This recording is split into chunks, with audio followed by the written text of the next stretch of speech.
महेश्वराय नित्याय शुद्धाय दिगंबराय तस्मै नकाराय नमः शिवाय।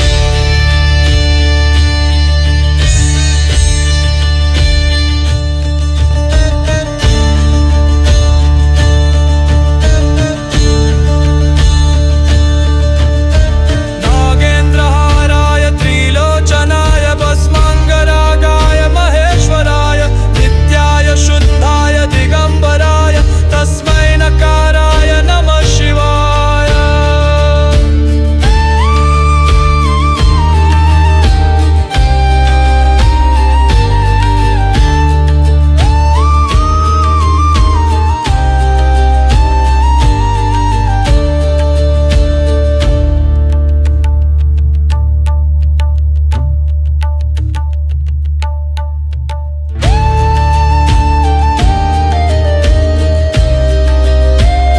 Hello everyone, welcome back to Kavya vlogs Kannada. ಇವತ್ತು ನಿಮ್ಮ ಜೊತೆ ಬ್ಯಾಂಗ್ಳೂರ್ ಟು ತಿರುವನಾಮಲೈ ಸ್ಪಿರಿಚುವಲ್ ಜರ್ನಿನ ನಿಮ್ಮ ಜೊತೆ ಶೇರ್ ಮಾಡ್ಕೊಳ್ತಾ ಇದ್ದೀನಿ. ಲಾಸ್ಟ್ ವೀಕ್ ಸ್ಯಾಟರ್ಡೆ ನಾವು ತಿರುವನಾಮಲೈಯಲ್ಲಿರೋ ಅರುಣಾಚಲಂ ದೇವಸ್ಥಾನಕ್ಕೆ ಹೋಗಿದ್ವಿ. ಅದ್ರದ್ದು ಒಂದು ಸ್ಮಾಲ್ ಬ್ಲಾಗ್ನ ಮಾಡ್ಕೊಂಡಿದ್ದೀನಿ. ಡೀಟೇಲ್ಸ್ನ ಕೊಡ್ತೀನಿ, ಇದನ್ನ ನೋಡ್ಕೊಂಡು ಆದಷ್ಟು ಹುಷಾರಾಗಿ ಹೋಗ್ಬಿಟ್ಟು ಬನ್ನಿ. ಯಾಕಂದ್ರೆ ತುಂಬಾನೇ ರಶ್ ಇದ್ದಾರೆ. ತುಂಬಾ ರಶ್ ಇರೋ ಕಾರಣ ನಾವು ಹೋಗಿ ಯಾವ ರೀತಿ ಹೋಗ್ಬೇಕು, ಯಾವ ರೀತಿ ಬರ್ಬೇಕು ಅನ್ನೋದು ಕೂಡ ನಮಗೆ ಗೊತ್ತಿರ್ಲಿಲ್ಲ. ಅಟ್ಲೀಸ್ಟ್ ನಮ್ ತರ ಗೊತ್ತಿಲ್ಲದೆ ಇರೋರಿಗೆ ಈ ಒಂದು ವಿಡಿಯೋ ಯೂಸ್ಫುಲ್ ಆಗ್ಬೋದು ಅಂತ ಅನ್ಕೊಂಡು ಹೇಳ್ತಾ ಇದ್ದೀನಿ. ನಾವು KSRTC ಬಸ್ ನ ಒನ್ ಡೇ ಮುಂಚೆ ಬುಕ್ ಮಾಡಿದ್ವಿ ಅಷ್ಟೇ. ನೀವು ಅಟ್ಲೀಸ್ಟ್ 2 days ಮುಂಚೆ ಬುಕ್ ಮಾಡ್ಕೊಂಡ್ರೆ ನಿಮ್ ಕಂಫರ್ಟಬಲ್ ಟೈಮಿಂಗ್ಸ್ಗೆ ಬಸ್ ಸಿಗುತ್ತೆ. ಬಟ್ ನಮ್ಗೆ ಯಾವ ಟೈಮಿಂಗ್ಸ್ ಅಲ್ಲಿ ಫ್ರೀ ಇತ್ತು, ಸೊ ಆ ಟೈಮಿಂಗ್ಸ್ ಅಲ್ಲಿ ಬುಕ್ ಮಾಡ್ಕೊಂಡು ಹೊರಟಿದ್ವಿ. 12:30ಗೆ ಡಿಬಚರ್ ಇತ್ತು. ನಾವು ಬಸ್ ಸ್ಟ್ಯಾಂಡಿಗೆ ಸ್ಯಾಟಲೈಟ್ ಬಸ್ ಸ್ಟಾಪ್ ಪಾಯಿಂಟ್ ನ ಬುಕ್ ಮಾಡ್ಕೊಂಡಿದ್ವಿ. ಅಲ್ಲಿಗೆ ಹೋಗಿ 12:30 ಅಷ್ಟರಲ್ಲಿ ಬಸ್ನ ಹತ್ತಿ ಬಸ್ ಸ್ಟಾರ್ಟ್ ಆಯ್ತು. 12:30 ಅಷ್ಟರಲ್ಲಿ ಪಿಕಪ್ ಮಾಡ್ಕೊಂಡು ಹೋಗೋಷ್ಟರಲ್ಲಿ ಬ್ಯಾಂಗ್ಳೂರ್ ಬಿಡಕ್ಕೆ ತುಂಬಾ ಟೈಮ್ ಆಯ್ತು. ವೀಕೆಂಡ್ಸ್ ಅಂತೂ ನಿಜವಾಗ್ಲೂ ಹೋಗ್ಬೇಡಿ. ಬಿಕಾಸ್ ಏನಂತಂದ್ರೆ ಬ್ಯಾಂಗ್ಳೂರ್ ಟ್ರಾಫಿಕ್ ಅಲ್ಲಿ ಬ್ಯಾಂಗ್ಳೂರ್ ಬಿಡಕ್ಕೆ ಟೈಮ್ ಆಗುತ್ತೆ, ಮತ್ತೆ ಅಲ್ಲಿ ರೀಚ್ ಆಗೋಷ್ಟರಲ್ಲಿ ತುಂಬಾನೇ ಲೇಟ್ ಆಗುತ್ತೆ. ಸೊ ಬ್ಯಾಂಗ್ಳೂರ್ ಬಿಟ್ಟು ಒಂದ್ ಕಡೆ ತಮಿಳ್ನಾಡು ಅಂದ ಹತ್ತತ್ರ ಇರುವಾಗೇನೆ ಒಂದ್ ಕಡೆ ಸ್ಟಾಪ್ ಮಾಡಿದ್ರು. ಜಸ್ಟ್ ಯಾರಾದ್ರೂ ಊಟ ಕಾಫಿ ಹತ್ರ ತಗೊಳಕ್ಕೆ. ಅವಾಗೇನೆ ಆಲ್ಮೋಸ್ಟ್ 4:30 ಆಗ್ಬಿಟ್ಟಿತ್ತು. ನೀವು ಗಿರಿ ಪ್ರದಕ್ಷಿಣೆ ಮಾಡ್ತೀವಿ ತಿರುವನಾಮಲೈಯಲ್ಲಿ ಅಂತಂದ್ರೆ ದಯವಿಟ್ಟು ಮಕ್ಕಳನ್ನ ಕರ್ಕೊಂಡು ಹೋಗ್ಬೇಡಿ. ಯಾಕಂದ್ರೆ ತುಂಬಾ ಕಷ್ಟ ಆಗುತ್ತೆ. ಹೋಗ್ತಾ ಹೋಗ್ತಾ ವಿಡಿಯೋದಲ್ಲಿ ನಾನು ಎಷ್ಟು ಪ್ರಾಬ್ಲಮ್ ಆಯ್ತು ನಮ್ಗೆ ಅಂತ ತಿಳಿಸ್ಕೊಟ್ಟಿದೀನಿ. ಯಾಕಂತ ಅಂದ್ರೆ ದೊಡ್ಡವ್ರಿಗೆನೆ ಸಂಭಾಳ್ಸಕ್ಕೆ ತುಂಬಾ ಕಷ್ಟ ಆಯ್ತು, ಇನ್ ಮಕ್ಳನ್ನ ಕರ್ಕೊಂಡು ಹೋದ್ರೆ ತುಂಬಾನೇ ಕಷ್ಟ ಆಗುತ್ತೆ. ನಾವು ಅಲ್ಲಲ್ಲಿ ಕಾಫಿನ ತಗೊಂಡು, ಊಟ ಎಲ್ಲ ನಮ್ಗೆ ಅಷ್ಟು ಸೆಟ್ ಆಗಲ್ಲ, ಸೊ ಕಾಫಿನ ತಗೊಂಡು ಕುಡ್ದ್ಬಿಟ್ಟು ಮತ್ತೆ ಬಸ್ ಹತ್ತಿ ತಿರುವನಾಮಲೈಗೆ ಬಂದ್ವಿ. ಅಂದ್ರೆ ತಮಿಳ್ನಾಡಲ್ಲಿ ಇರೋದು ಇದು. ಸೊ ತಿರುವನಾಮಲೈಗೆ ಬಂದ್ವಿ. ಅಲ್ಲಿಂದ ಸ್ವಲ್ಪ ದೂರ ಆಟೋದಲ್ಲಿ ದೇವಸ್ಥಾನ ಹತ್ರ ಬಿಡ್ತಾರೆ. ಅಲ್ಲಿ ಆಲ್ರೆಡಿ ನಾವು ರೂಮ್ ನ ಬುಕಿಂಗ್ ಮಾಡ್ಕೊಂಡಿದ್ವಿ. ಆ ರೂಮ್ ಕಡೆಗೆ ಹೋಗ್ತಾ ಇದೀವಿ. ಸೊ ಬ್ಯಾಂಗ್ಳೂರಿಂದಾನೇ ರೂಮ್ ಕೂಡ ಬುಕಿಂಗ್ ಮಾಡ್ಕೊಳ್ಳಿ, ಹಾಗೆ ಬಸ್ ಕೂಡ ಬುಕಿಂಗ್ ಮಾಡ್ಕೊಳ್ಳಿ, ರಿಟರ್ನ್ ಬಸ್ ಕೂಡ ಬುಕಿಂಗ್ ಮಾಡ್ಕೊಳ್ಳಿ. ಯಾಕಂದ್ರೆ ಅಷ್ಟು ರಶ್ ಇದೆ, ಬಸ್ ಸಿಗೋದಿಲ್ಲ ನಿಮ್ಗೆ. ಆಲ್ಮೋಸ್ಟ್ ಎಲ್ಲರೂ ಬುಕಿಂಗ್ ಮಾಡ್ಕೊಂಡು ಹೋಗ್ತಾರೆ. ಫೈನಲಿ ನಾವು ರೂಮ್ ಕಡೆಗೆ ಬಂದ್ವಿ. ಸ್ವಲ್ಪ ಹೊತ್ತು ರೆಸ್ಟ್ ಮಾಡಿ ಫ್ರೆಶ್ ಅಪ್ ಆಗಿ ಸುತ್ತಮುತ್ತ ವಾತಾವರಣ ಹೇಗಿದೆ ನೋಡ್ಕೊಂಡ್ ಬರೋಣ, ಗಿರಿ ಪ್ರದಕ್ಷಿಣೆ ಮುಂಚೆನೆ ಅಂತ ಅನ್ಕೊಂಡು ಹೋಗ್ತಾ ಇದ್ದೀನಿ. ಸೊ ಇವಾಗ ನೋಡಿ, ಒಂದು AC ರೂಮ್ ನ ಬುಕ್ ಮಾಡ್ಕೊಂಡಿದ್ವಿ. ಯಾಕಂದ್ರೆ ತುಂಬಾ ಬಿಸಿಲಿದೆ. ರೂಮ್ ಬಿಟ್ಟು ಆಚೆ ಬಂದ್ರೆ ತುಂಬಾ ಹೀಟ್ ಇದೆ. ಆಚೆ ನಿಂತ್ಕೊಳಕ್ ಆಗಲ್ಲ, ಫುಲ್ ಶೆಕೆ ಆತರ ಆಗುತ್ತೆ. ಬ್ಯಾಂಗ್ಳೂರ್ಗಿಂತ ಜಾಸ್ತಿ ಬಿಸಿಲಿದೆ ಆ ಕಡೆ. ನೀವು ರೂಮ್ ಬುಕ್ ಮಾಡ್ಕೊಂಡು ಹೋಗಿ, AC ರೂಮ್ ಅಥವಾ ನಾನ್ AC ರೂಮ್ ಯಾವ್ದಾದ್ರು ನಿಮ್ ಕಂಫರ್ಟೇಬಲ್ಗೆ. ಸೊ ಬೇರೆನೂ ಸಿಗುತ್ತೆ. 100 rupees ಕೊಟ್ರೆ ಒಂದು ಲಾಕರ್ ತರ ಕೊಟ್ಟಾರೆ, ಫ್ರೆಶ್ ಅಪ್ ಆಗಕ್ ಸಿಗುತ್ತೆ, ಆತರ ಎಲ್ಲಾನು ಇದೆ. ಬಟ್ ನಮ್ಗೆ ಫ್ಯಾಮಿಲೀಸ್ ಹೋದ್ರೆ ಒಂದ್ ರೂಮ್ ಬೇಕೇ ಬೇಕು. ಸೊ ನಾನ್ ಇವಾಗ ದೇವಸ್ಥಾನ ಕಡೆ ಹೊರಟಿದ್ದೀನಿ. ನೈಟ್ ವ್ಯೂ ತುಂಬಾ ಚೆನ್ನಾಗಿರುತ್ತಂತೆ. ಸೊ ನೋಡ್ಕೊಂಡ್ ಬರೋಣ ಬನ್ನಿ ಯಾವ ರೀತಿ ಇದೆ ಅಂತ.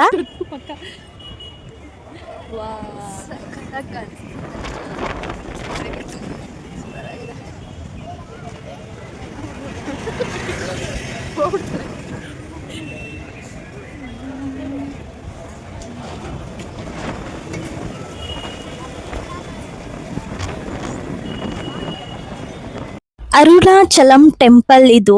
ಸೊ ಇದೊಂದು ಶಿವನ ದೇವಸ್ಥಾನ. ಇದು ಮೇನ್ ಎಂಟ್ರೆನ್ಸ್ ರಾಜಗೋಪುರಂ. ಎಷ್ಟು ಅಡಿ ಇದೆ ನೋಡಿ, ಇದು 217 feet ಅಡಿ ಇದೆ ಈ ಒಂದು ದೇವಸ್ಥಾನ. ಇದು ಬಂದು ಚೋಳರ ಕಾಲದಲ್ಲಿ 9th century ಈ ಒಂದು ದೇವಸ್ಥಾನನ ನಿರ್ಮಾಣ ಮಾಡಿರೋದು, ಸ್ಟಾರ್ಟ್ ಮಾಡಿರೋದು ಅವಾಗ.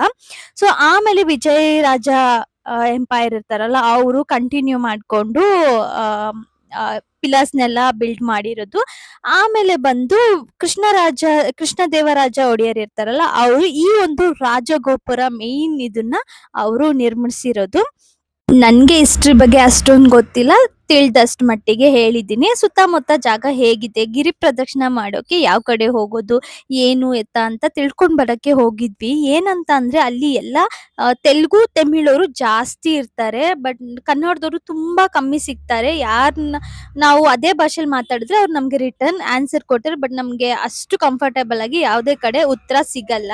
ಹಾಗಾಗಿ ಏನಂತಂದ್ರೆ ರಾಜಗೋಪುರ ಮುಂದೆನೆ ನಾವು ಗಿರಿ ಪ್ರದಕ್ಷಿಣೆನ ಸ್ಟಾರ್ಟ್ ಮಾಡ್ಬೇಕಾಗಿರೋದು. ಸೊ ನಮ್ಗೆ ಗೊತ್ತಿರ್ಲಿಲ್ಲ. ಸೊ ತಿಳ್ಕೊಂಡು ಸೊ ಮತ್ತೆ ಸ್ವಲ್ಪ ಹೊತ್ತು ರೂಮ್ಗೆ ಹೋಗಿ ರೆಸ್ಟ್ ಮಾಡ್ಕೊಂಡು ಮತ್ತೆ ಇವಾಗ ಗಿರಿ ಪ್ರದಕ್ಷಿಣೆನ ಸ್ಟಾರ್ಟ್ ಮಾಡ್ತಾ ಇದೀವಿ. ಇಲ್ಲಿ ಒಂದು ಸಂಪ್ರದಾಯ ಏನಂತ ಅಂದ್ರೆ ಕಾರ್ತಿಕ ದೀಪ ಅಂತ ಒಂದು ಸಂಪ್ರದಾಯ ಇದೆ. ಏನಂತಂದ್ರೆ ಒಂದಷ್ಟು ದೊಡ್ಡ ಅಡಿ ಉದ್ದದ ದೀಪನ ಕಾರ್ತಿಕ ದೀಪ ಅಂತ ಬೆಳಗಿಸ್ತಾರೆ. ಸೊ ಅದಕ್ಕೇನೆ ಏನ್ ಮಾಡ್ತಾರೆ ಭಕ್ತಾದಿಗಳು ಒಂದು ಮಡಿಕೆಯಲ್ಲಿ ಒಂದು ದೀಪದ ತರ ರೆಡಿ ಮಾಡಿಟ್ಟಿರ್ತಾರೆ. 50 ರೂಪಾಯಿಗೆ ಈ ಒಂದು ದೀಪ ಸಿಗುತ್ತೆ. ಅದನ್ನ ಹಚ್ಬಿಟ್ಟು ನಾವು ಗಿರಿ ಪ್ರದಕ್ಷಿಣೆನ ಸ್ಟಾರ್ಟ್ ಮಾಡ್ಕೊಳ್ತೀವಿ. ಗಿರಿ ಪ್ರದಕ್ಷಿಣೆ ಸುಮಾರು 14 ಕಿಲೋಮೀಟರ್ ಇದೆ. ಅಲ್ಲಿ ನಿಮ್ಗೆ 8 ಲಿಂಗಗಳು ಸಿಗ್ತವೆ ದರ್ಶನ ಮಾಡ್ಲಿಕ್ಕೆ. ಪ್ರತಿಯೊಂದು ಲಿಂಗಕ್ಕೂ ಅದರದೇ ಆದ ಒಂದೊಂದು ಹೆಸರು ಕೂಡ ಇದೆ. ನಾವು ಈ ತರ ಗಿರಿ ಪ್ರದಕ್ಷಿಣೆನ ಸ್ಟಾರ್ಟ್ ಮಾಡಿದ್ವಿ ದೀಪನ ಬೆಳಗ್ತಾ. ನಮ್ಮ ಮನ್ಸಲ್ಲಿ ಏನ್ ಕೋರಿಕೆ ಇರುತ್ತೋ ಆ ಶಿವನ ಹತ್ರ ಕೇಳ್ಕೊತಾ ರಾಜಗೋಪುರ ಮುಂದೆ ಈ ಒಂದು ದೀಪನ ಬೆಳೆಸಿದ್ವಿ. ತುಂಬಾ ರಶ್ ಇದ್ರು. ನಾವು ಗಿರಿ ಪ್ರದಕ್ಷಿಣೆ ಸ್ಟಾರ್ಟ್ ಮಾಡಿದ್ದು 11 ಗಂಟೆಗೆ. ಬಟ್ ನಮ್ಗೆ ಮುಗ್ದಿದ್ ಟೈಮಿಂಗ್ಸ್ ಯಾವ ತರ ಇತ್ತು, ಏನ್ ಕಷ್ಟ ಆಯ್ತು ಗಿರಿ ಪ್ರದಕ್ಷಿಣೆ ಮಾಡಕ್ಕೆ ಅಂತ ಅನ್ಬಿಟ್ಟು ವಿಡಿಯೋದಲ್ಲಿ ಹೇಳ್ತಾ ಇರ್ತೀನಿ, ನೋಡ್ತಾ ಇರಿ.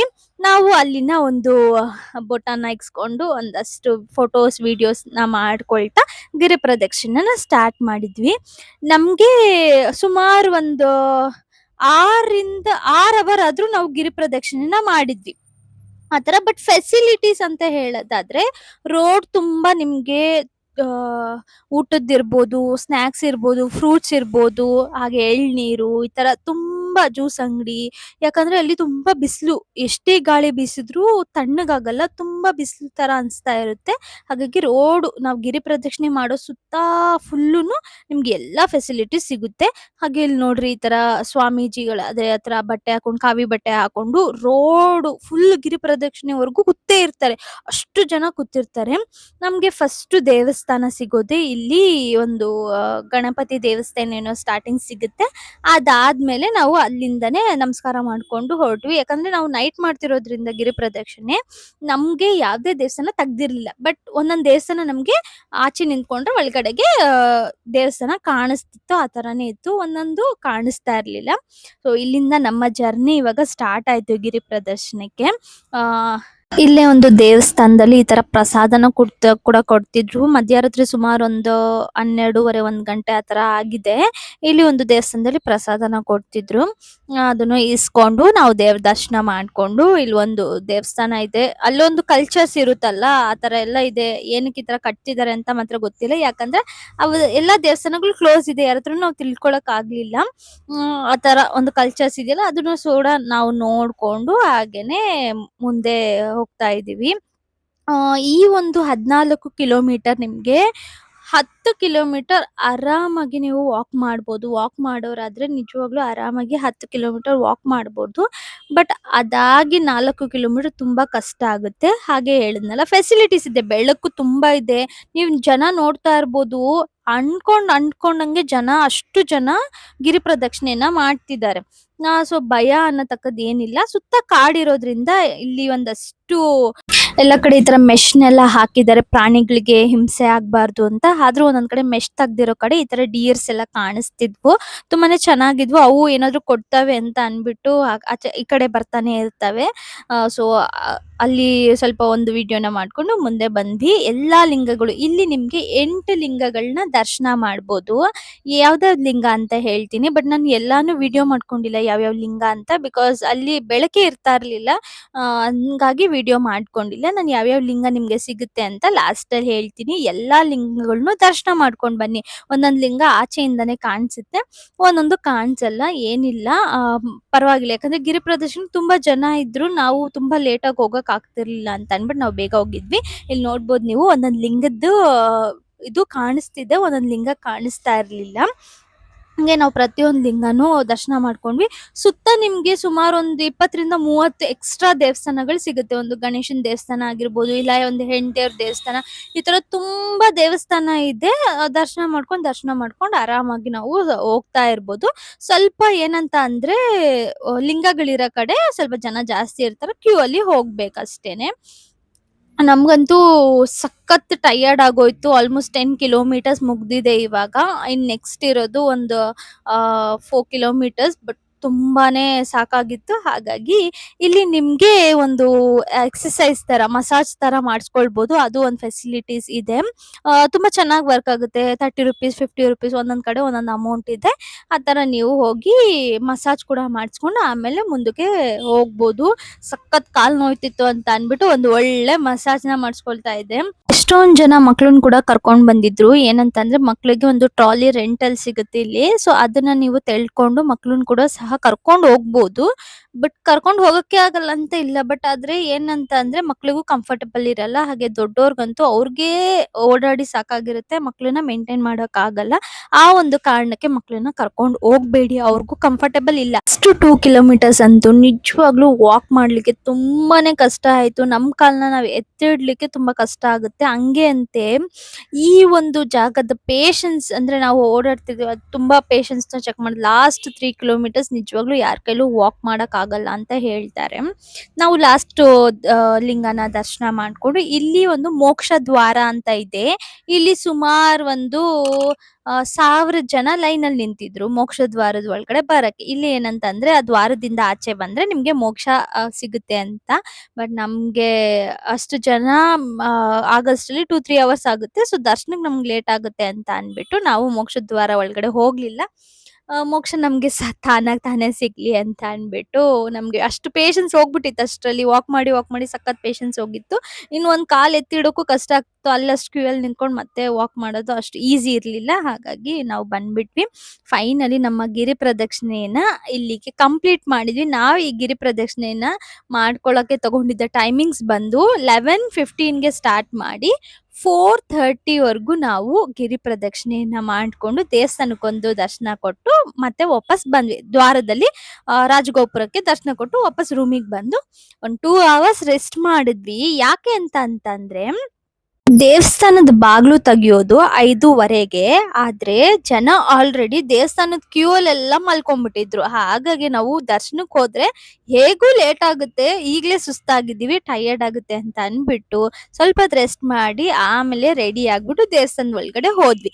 ಇಲ್ಲಿ ನಿಮ್ಗೆ 50 ರುಪೀಸ್ ಕ್ಯೂ ಒಂದಿದೆ, ಹಾಗೆ ಫ್ರೀ ದರ್ಶನ ಕೂಡ ಇದೆ. ನಾವು 50 ರುಪೀಸ್ ಕ್ಯೂಗೆ ಫಸ್ಟ್ ಹೋಗಿದ್ವಿ. ಟಿಕೆಟ್ ಒಳಗಡೆ ತಗೊಳ್ಳೋದ್ರಿಂದ ನಾವು ಸ್ವಲ್ಪ ದೂರ ಹೋದ್ವಿ. ಅಲ್ಲಿ ನೋಡಿದ್ರೆ ಲೈನ್ ಮೂವ್ ಆಗ್ತಿರ್ಲಿಲ್ಲ. ಫ್ರೀ ದರ್ಶನಕ್ಕೆ ಬಂದ್ ನೋಡಿದ್ರೆ ಫುಲ್ ಖಾಲಿ ಇತ್ತು. ಸೊ ಅಂತ ಅನ್ಬಿಟ್ಟು ಒಳಗಡೆ ಹೋದ್ವಿ. Full stuck ಆಗ್ಬಿಟ್ವಿ. 5 ಅವರ್ಸ್ ತಗೊಂಡಿದ್ದೀವಿ ದರ್ಶನ ಮಾಡ್ಕೊಂಡು ಆಚೆ ಬರೋಷ್ಟ್ರಲ್ಲಿ.